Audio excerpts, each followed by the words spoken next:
Annonceurs, entrepreneurs, promoteurs et chefs d'entreprise, choisissez dès à présent votre meilleur partenaire média, Ideal Production. Ideal Production est basé à Cotonou au Bénin. Ideal Production, le partenaire exclusif de Sika TV en Afrique.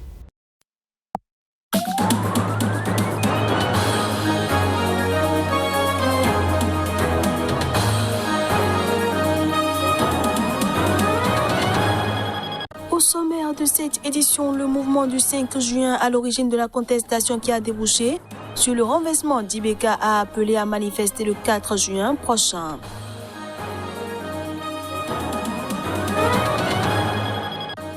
L'Union africaine a exigé ce jeudi que la junte qui a pris le pouvoir au Tchad après la mort du président Itno achève en 18 mois un processus de transition démocratique débouchant sur des élections justes. Et puis, mort de Diego Maradona en Argentine, l'équipe soignante est accusée d'homicide volontaire. Les 7 mises en examen en cours de 8 à 25 ans de prison.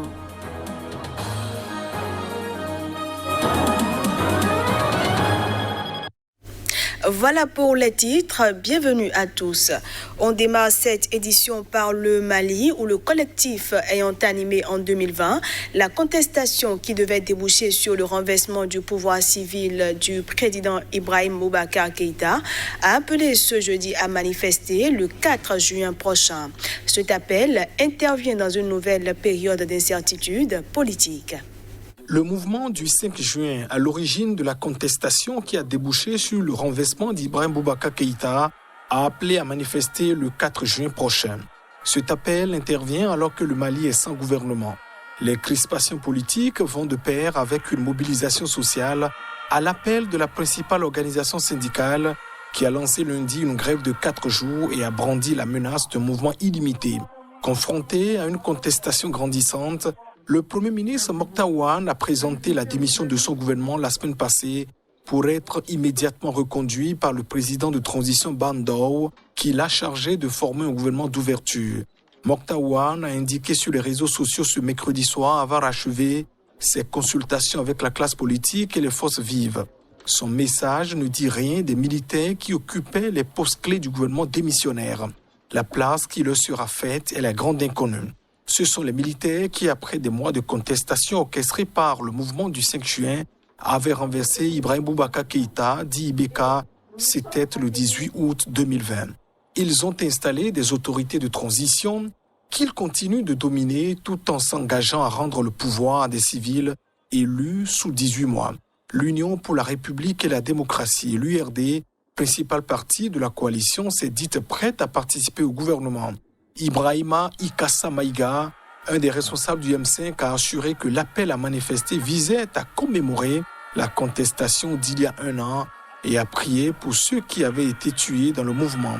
Cependant, Moussa Sey Diallo, un responsable de l'UDR, a indiqué que son parti n'y participerait pas. L'Union africaine a exigé ce jeudi que la junte qui a pris le pouvoir au Tchad achève en 18 mois un processus de transition démocratique débouchant sur des élections libres, justes et crédibles. Elle a été installée après la mort du président Idriss Déby Itno. Dans une résolution rendue publique jeudi sur son site internet, le Conseil de paix et de sécurité de l'UA souligne la nécessité absolue que la transition vers un régime démocratique au Tchad soit achevée dans le délai de 18 mois annoncé par le CMT à compter du 20 avril 2021. Le CPS insiste sur le respect de ce délai en affirmant catégoriquement qu'aucune forme d'extension de la période de transition prolongeant la restauration de l'ordre constitutionnel ne saurait être acceptable par l'UA. Cette décision avait été annoncée comme imminente depuis plusieurs jours, puis elle a été repoussée, preuve des difficultés des pays membres de l'Union, dont certains sont opposés au changement de pouvoir anticonstitutionnel, de se mettre d'accord entre partisans d'une suspension du Tchad et de sanctions d'un côté et de l'accompagnement de la transition promise par les militaires de l'autre. L'Union africaine a exigé jeudi également que les autorités de la transition mettent en place de toute urgence le Conseil national de transition, CNT, comme prévu, avec un mandat clair et précis pour, entre autres, rédiger une nouvelle constitution. Elle demande aussi au président et aux membres du CMT de respecter l'engagement qu'ils ont pris de ne pas se présenter ou de ne pas prendre part aux prochaines élections libres, justes et crédibles à la fin de la période de transition. Enfin, le CPS exhorte le gouvernement de transition à accélérer le processus d'organisation d'un dialogue national inclusif et transparent et d'une réconciliation nationale sous les auspices du Premier ministre dans les 3 prochains mois, et de donner la priorité à la promotion, la protection et la sauvegarde des droits de l'homme et des libertés fondamentales de tous les Tchadiens, en particulier la liberté d'expression et de réunion pacifique. La commission électorale éthiopienne a annoncé ce jeudi que les élections nationales se tiendront le 21 juin prochain. C'est un nouveau calendrier qui est ainsi donné pour ce scrutin crucial pour le Premier ministre Abiy Ahmed. Le deuxième pays le plus peuplé d'Afrique devait initialement voter en août 2020, mais ce scrutin législatif, qui doit désigner les élus nationaux et régionaux, avait été repoussé au 5 juin 2021 en raison de l'épidémie de coronavirus.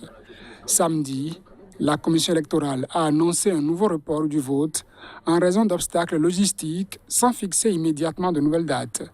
La date du 21 juin a été divulguée jeudi lors d'une conférence de presse par la porte-parole de la commission électorale au terme de consultations avec le gouvernement de Abiy Ahmed, des partis d'opposition et des autorités régionales de ce pays fédéral. Tous ces préparatifs, y compris les autres préparatifs que nous devons faire, vont prendre plus de temps. C'est pourquoi nous avons prolongé ce délai jusqu'à 3 semaines, suite à une proposition des partis politiques samedi dernier, et nous avons ensuite décidé que la date des élections serait le 21 juin.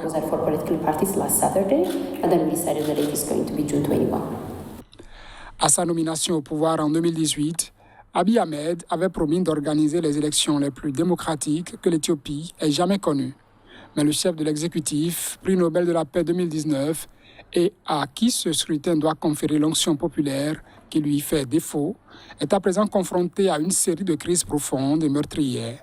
Le Tigré, où l'armée fédérale a lancé il y a 6 mois une intervention militaire visant à déloger les autorités locales, ne participera pas au scrutin. Environ 36 millions d'électeurs ont été enregistrés à ce stade dans le pays, mais personne ne l'a été dans certaines régions affectées par des violences ethniques, y compris dans les régions les plus peuplées du pays, Oromia et Amara. Les députés élisent le Premier ministre, qui est le chef du gouvernement, ainsi que le président, un rôle essentiellement symbolique. Plusieurs partis d'opposition, dont un parti de la région d'Oromia, d'où Abiy Ahmed est originaire, ont annoncé qu'ils boycotteront les élections, affirmant que leurs candidats ont été arrêtés et leurs locaux vandalisés. De l'Éthiopie, allons au Nigeria où le chef du groupe djihadiste Boko Haram, Abubakar Shekau, a été grièvement blessé lors d'une tentative de suicide. Selon certaines sources, il voulait éviter d'être capturé par des djihadistes rivaux liés à l'État islamique dans le nord-est du Nigeria. Après une série de combats avec des combattants du groupe rival État islamique en Afrique de l'Ouest ISWAP, Abubakar Shekau et plusieurs de ses hommes se sont retrouvés encerclés mercredi dans leur bastion, la forêt de Sambisa, selon des sources proches de services de renseignement. Pour éviter d'être capturé, Shekau s'est tiré une balle dans la poitrine et la balle a traversé son épaule. Il a été grièvement blessé, a affirmé l'une de ses sources. Certains de ces combattants ont réussi à s'enfuir et l'ont emporté avec eux, a précisé cette source. Une deuxième source de renseignement a affirmé à l'AFP qu'Abubakar Shekau avait été sévèrement blessé après avoir activé des explosifs dans la maison où il s'était réfugié avec ses hommes. Contacté par l'AFP, l'armée et les autorités nigérianes n'avaient pas réagi en fin de matinée. Le nord-est du Nigeria est en proie à une insurrection djihadiste depuis plus de 10 ans. Ce conflit, qui a commencé avec les attaques de Boko Haram dès 2009, a fait plus de 40 000 morts et forcé 2 millions de personnes à fuir leur domicile. La violence s'est également étendue au Niger, au Tchad et au Cameroun voisins. Abubakar Shekau et son groupe avaient enlevé en 2014 près de 300 adolescentes dans un pensionnat à Chibok, suscitant une indignation internationale. Depuis le début de l'insurrection, ce chef djihadiste, aussi violent qu'insaisissable, a été donné pour mort à plusieurs reprises.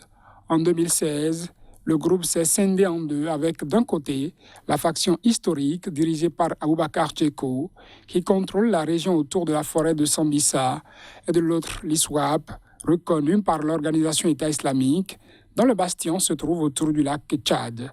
Les deux groupes djihadistes combattent l'armée nigériane et des affrontements ont également lieu entre eux pour le contrôle du territoire. Ces dernières années, l'ISWAP est monté en puissance, gagnant du territoire et lançant des attaques plus sophistiquées. Et puis j'en parlais en titre, les 7 mises en cause pour la mort de Diego Maradona en novembre dernier, jusqu'ici accusés d'homicide involontaire, sont désormais poursuivis pour homicide volontaire. Ils encourent de 8 à 25 ans de prison. C'est un changement de qualification qui relève du mini-séisme en Argentine, où le PIB de Oro, bien plus qu'un footballeur, était l'idole d'un peuple. Le parquet de San Isidro, en charge de l'enquête, considère désormais que le décès de Maradona n'est pas le résultat d'une faute professionnelle ou d'une négligence de l'équipe médicale, mais que médecins et soignants n'ont rien fait pour empêcher sa mort quand celle-ci s'est matérialisée. Après tant d'injustices, la boucle est bouclée. Le plus important est le changement de l'accusation en homicide volontaire, a déclaré à l'AFP un membre du parquet. Sous le précédent chef d'accusation, les 7 mises en examen risquaient des peines bien moindres, comprises entre 5 et 15 ans de prison. Maradona, qui souffrait de problèmes aux reins, au foie et au cœur, est mort d'une crise cardiaque le 25 novembre 2020, quelques semaines seulement après avoir subi une opération du cerveau pour un caillot de sang. Il avait 60 ans. Cette nouvelle étape du travail judiciaire est consécutive à la parution début mai d'un rapport d'experts qui a conclu que l'ancien footballeur avait été abandonné à son sort par son équipe soignante, dont le traitement inadéquat, déficient et imprudent l'a conduit à une lente agonie.